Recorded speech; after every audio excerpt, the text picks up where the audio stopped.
আমার সামনে আমার মেয়েকে ধর্ষণ করতেছে এই কামরুল হাসান খোকন। তো বিষয়টা দেখে আমি আল্লাহর কাছে বলতেছি, আল্লাহ মনে বলেছে এখানে যদি তুমি আমাকে নিয়ে যেতা তাহলে হয়তো বা পৃথিবীতে আবার এটা দেখতে হতো না। 10টা বছর আমার মেয়ে বুকে ঘুমাইছে। আমার এই মেয়ে বলতো, আব্বু তোমার বুকে এত শান্তি কেন, যেটা মার বুকে নাই। মাননীয় প্রধানমন্ত্রীর কাছে আমার 2 হাত তুলে অনুরোধ যে আমার মেয়ে হত্যার বিচারের যে পিতার সামনে মেয়েকে ধর্ষণ করা, এটা মনে হয় বাংলাদেশে ঘটেনি কোথাও।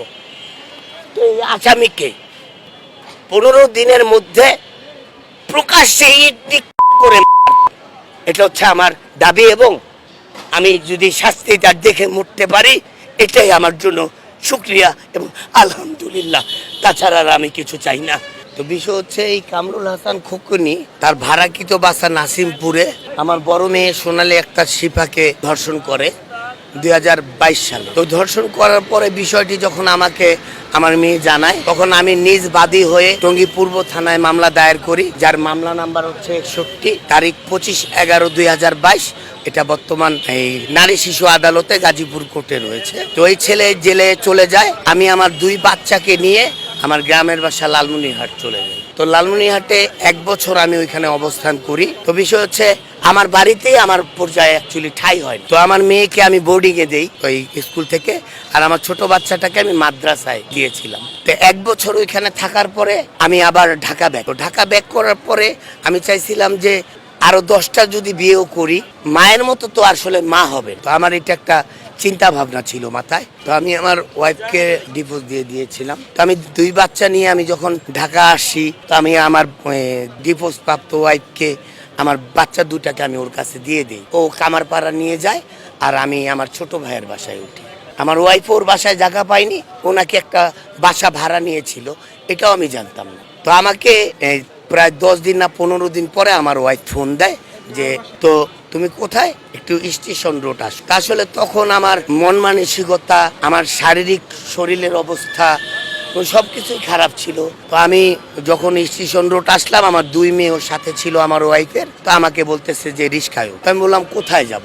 তো বলতেছে যে আসো দেখো আমি কোথায় নিয়ে যাচ্ছি। তো আমি পরবর্তীতে আমার ওয়াইফের কাছ থেকে শুনেছি যে কামরুল হাসান খোকন নাকি ওই জেল থেকে বের হয়ে তাকে ফোন দিছে যে আমি একজন নির্লজ্জ, আমি একজন রাস্তার কুকুর পশু, আমার থেকে খারাপ কেউ হয়। তো আমি তোমাদের সংসারটা নষ্ট করেছি, আমি তোমাদের সংসারটা আবার ঠিক করে দিই। এই কথা বলে আমার ওয়াইফকে বলছে যে তুমি সাগরকে নিয়ে, সবাইকে নিয়ে তুমি এখানে আসো, আমি সাগরের কাছে মাপ চেতে চাই। তো এই বিষয়টা আসলে আমার ওয়াইফ আমাকে জানায়নি। সন্ধ্যার পরে রাতের কে হবে, তা আমাকে রিস্কায় উঠাইয়া নিয়ে গেছে ওই কামরুল হাসান খোকনের ওই ফ্ল্যাটেরই 4র্থ তলায়। এক কথায় আমি যখন ওই বাসার সামনে গিয়ে উঠছি, আমাকে জোর জবস্ত করে আমার ওয়াইফ নিয়ে গেছে উপরে। তো নিয়ে যাওয়ার পরে ওইখানে কামরুল হাসান খোকন ছিল, এই বাবলু নামে ওর শালা ছিল, আরো 2-1জন ছিল, আমি আসলে চিনি না। তো কামরুল হাসান খোকন আমার এসে পাও জড়ায় ধরে কান্নাকাটি করে এবং নিজের গালে নিজে এইভাবে থাপ্পড় মারে, খুব জোরে মারে। মেরে বলে যে আমি একটা পশু, আমি একটা জানোয়ার, আমার মতো খারাপ ছেলে হয় না সাগর ভাই, আমাকে আপনি মাফ করে দেন, আপনার সংসারটা আমি শেষ করছি, আমার এটা ভুল ছিল, মানুষই তো ভুল করে, এটা সেটা বলে। তো আমি আপনার সংসারটা মিলাই দিচ্ছি। তো আমি বলছি যে ভাই আপনার নামে আমি মামলা করেছি, আপনি আমার কাছে মাপ চাচ্ছেন, এটা কোর্টের মাধ্যমে ফয়সালা হবে। তো আমি এখানে থাকবো না, আমি এখান থেকে চলে যাব। নীলাকে বললাম বাচ্চা কাচ্চা নিয়ে চলো। তো নীলা বলতেছে যে যেহেতু মাপ চাচ্ছেই তাহলে থাক, দেখো। তাই বললাম না, এইখানে থাকাটা আসলে আমার ভালো লাগতেছে। তো ওইখানে আবার কামরুল হাসান খোকন পাও জড়ায় ধরে। তো আইজান দিচ্ছিল, আইজানের টাইম। তো আমার ওয়াইফকে কিছু টাকা দিল, 2000 না কত টাকা দিয়ে বললো যে নিচ থেকে খাবার নিয়ে আসো, আমরা সবাই একসাথে মিলে খাবো। তো আমার ওয়াইফ বাচ্চা কাচ্চা 2 বাচ্চা নিয়ে নিচে চলে গেল, আমি ওইখানে একা। তো নিচে যাওয়ার পরেই 3জন না 4জন মিলে ওরা ধরছে আমাকে, ধরে এখানে একটা ইঞ্জেকশন দেয় আর ঘাড়ে একটা ইঞ্জেকশন দেওয়ার পরে আমি একদম আমার হাত পা সম্পূর্ণ ছেড়ে দেয়। শুধু স্মৃতিশক্তিটা আমার রয়েছে, আমি দেখতে পারতেছি, আমি মুখ দিয়ে কোনো কথাও বলতে পারতেছি। তো আমার ওয়াইফ আসলো, আসার পরে আমার এই অবস্থা দেখে বাচ্চারা তো কান্নাকাটি করতেছে। তো আমার ওয়াইফ বলতেছে কি হয়েছে, পরে বলতেছে হঠাৎ করে মনে হয় হাই প্রেশার হয়ে সেলসেন্স হয়ে গেছে, নিচ থেকে ফার্মেসি ডাক্তার খবর দিছি, আসতেছে। তো কে জানি আসলো, আইসা আমার হাতে স্যালাইন লাগাই দিল, দিয়ে আমার ওয়াইফকে ওরা খাওয়া দাওয়া করতেছে। তো পরে বললো যে মাজু খান লতা হারবাল, মনে হয় লতা হারবাল একটা চাকরি আছে, নাইট চাকরি, তো তুমি যদি চাকরিটা করো, 15-16 হাজার টাকার উপরে স্যালারি পাবা, তো তুমি আজকেই জয়েন করো। তো ওইখানে আমার ওয়াইফকে খোকনে বলে। তো বলার পরে ওইখানে হচ্ছে ওই আমার ওয়াইফ বলল যে জামিনদার তো লাগবে। পরে ওই যে খোকনেরই ভোটার আইডি কার্ড দেয়, দিয়ে জামিনদার করে ওকে ঠিক 5টা না 6টার দিকে বাসা থেকে চলে যায়। ওইখানে আমার বড় মেয়ে ছোট মেয়েকে ওইখানে রেখে, এবং আমি ওখানে শুয়ে আছি অসুস্থ। তো আমি তো বুঝতেছি যে এখানে কিছু একটা হতে যাচ্ছে, করতে যাচ্ছে। তো ওইখানে আমি তো শুয়ে আমি দেখতেছি সব। তো আমার সামনে আমার মেয়েকে এই কামরুল হাসান খোকন দর্শন করতেছে, ওইখানে বাবলুও ছিল। তো বিষয়টা দেখে আমি আল্লাহর কাছে বলতেছি, আল্লাহ মনে পড়েছে এখানে যদি তুমি আমাকে নিয়ে যেতা, তাহলে হয়তো বা পৃথিবীতে আবার এটা দেখতে হতো না। এ বড় মেয়েকে বললো যে এই কথা যদি তুই তোর মাকে বলিস, তাহলে তোর ছোট বোনকে টুকরা টুকরা করে নদীতে ভাসায় দিব, আর তোর বাবার অবস্থা কি সেটা তুই জানিস। ছোট মেয়েকেও সেম হুমকি দিছে। আমার বড় মেয়েটা না ছোট বোনটাকে খুব ভালোবাসে। ওইখানে বিভিন্ন পাগলের ইংলিশন আমাকে দেওয়া হয়।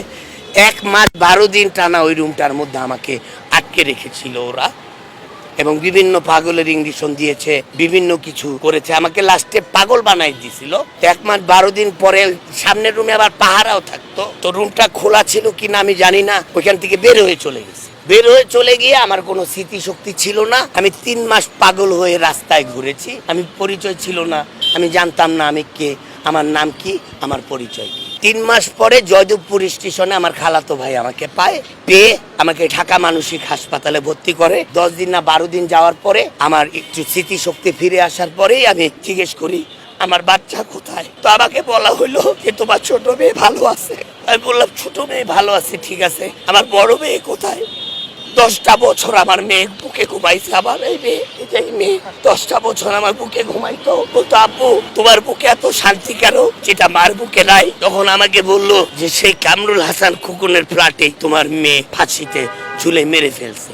আসলে তখন সাথে সাথে আমি ব্রেন স্ট্রোক করি। তো ওইখান থেকে আমাকে লালমনিরহাট নিয়ে যায়, সদর হাসপাতালে ভর্তি করানো হয়। সদর হাসপাতাল থেকে 1 মাস রেখে ওইখান থেকে 2023 সালে আমাকে রংপুর মেডিকেল কলেজে ভর্তি করায়। রংপুর মেডিকেল কলেজে আমি 1 মাস ছিলাম নিউরোলজি ডিপার্টমেন্টে। ওইখান থেকে আমাকে ঢাকা পিজিতে ভর্তি করানো হয়। ঢাকা পিজিতেও আমি 1 মাস ছিলাম। থাকার পরে ওইখানে আমি চিকিৎসা নিয়ে একটু সুস্থ অনুভব করার পরে আমি আমার বাচ্চা নিয়ে 2024 সালে ঢাকা চলে আসি আমার মেয়ে হত্যার বিচারের জন্য। মানে কতদিন পরে এই মামলাটা করেছিলেন? আপনাকে এই মামলাই তো আমি করিনি, এই মামলা করার তো আমি সুযোগ এখনো পাইনি। কথাটা আমি বলতেছি, এটা তো 2022 সালের মামলা। 2024-এ যখন আসছি আমি টঙ্গী ওই যে পূর্ব থানায় আমি গিয়েছিলাম মামলা করার জন্য। তখন এসআই সাফায়াত আমাকে আমার মেয়ের ভিডিও ফুটেজ দেখায় যে তোর মেয়ে তো আত্মহত্যা করে মারা গেছে, পাপসাচ্ছে আসছিস, বিভিন্ন ধরনের অকাশ্য ভাষায় আমাকে গালাগালি করে এসআই সাফায়াত। তো আমার প্রশ্ন একটাই, যেই রুমে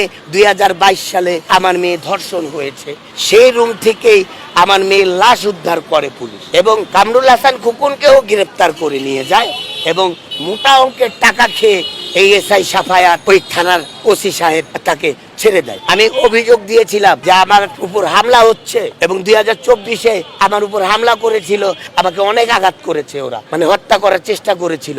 আমি যখন পুলিশের কাছে যাই, পুলিশ আমাকে বলে আপনি আমাকে মরেন তারপরে পুলিশ যাবে। তাহলে এই কথায় কি বোঝা যায় যে ওইখানকার ওসি ছিল সেও অপরাধ। আমার মেয়ের মামলাকে অপমৃত্যুর মামলা বলে নাটক ফিনিশ করে দিয়েছে, আমাকে বলে আপনি কোর্টে গিয়ে মামলা করেন। আমি কোর্টেও গিয়েছিলাম, সরকারি উকিল ধরেছিলাম। 2024 আমি সংবাদ সম্মেলনও করেছি আমার বাচ্চাকে নিয়ে, আপনাদেরকে সেই ফুটেজ আমি দিয়েছি। আমার বাচ্চা ওখানে সাক্ষী দিয়েছে ওই রুমটার মধ্যে কি ঘটেছে। তো আমার শেষ কথা, শেষ দাবি, এই ইংলিশনের কারণে আজকে আমি প্রতিবন্ধী হয়ে গেছি।